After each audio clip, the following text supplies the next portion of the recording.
মুক্তিযুদ্ধে বিমান বাহিনীর খেতাবপ্রাপ্ত মুক্তিযোদ্ধাদের উত্তরাধিকারী ও কিলো ফ্লাইট সদস্যদের উত্তরাধিকারীদের সংবর্ধনা দিলেন বিমান বাহিনী প্রধান air chief marshal Hasan Mahmud খান।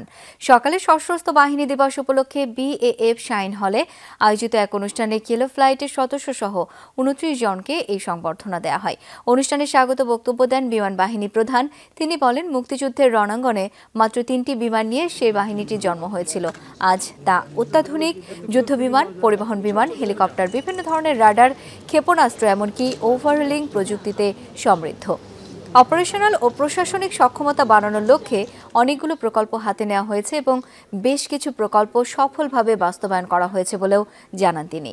সংবর্ধনা অনুষ্ঠানে প্রিন্সিপাল স্টাফ অফিসার সহ বিমান বাহিনীর ঊর্ধ্বতন কর্মকর্তা ও বিভিন্ন ঘাঁটির সেনারা উপস্থিত ছিলেন।